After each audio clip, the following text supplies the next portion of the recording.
হালি শহরে অ্যাসিড কাণ্ডে তৃণমূল কর্মী পঙ্কজ পুরীর স্ত্রী সোনম গোস্বামী ওরফে সোনম পুরী সহ সহযোগী রাহুল কুমার সিংকে জেটিয়া থানার পুলিশ গ্রেপ্তার করে 7 দিনের পুলিশ হেফাজত চেয়ে ব্যারাকপুর মহকুমার আদালতে পাঠাল পুলিশ। ধৃতের বিরুদ্ধে ৩২৬-এর ভারতীয় ন্যায় সংহিতা আইনে কেস রুজু করে জেটিয়া থানার পুলিশ ব্যারাকপুর মহকুমার আদালতে পাঠাল। যদিও ধৃত মহিলা সোনম পুরী কিছু বলতে না চাইলেও ধৃত সহযোগী রাহুল কুমার সিং নিজের দোষ অস্বীকার করে।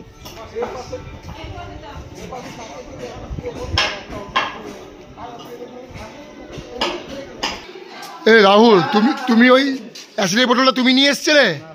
তাহলে তোমাকে ধরলো কেন? পুলিশ ধরলো কেন তোমাকে? তোমাকে হ্যাঁ ধরে, তুমি তো অ্যাসিড বোতল নিয়ে এসছে, ইনভেস্টিগেশন উঠে আসছে। হ্যাঁ, তা তুমি তাহলে রাহুল, তুমি তাহলে সোনম পুরীকে হেল্প করোনি?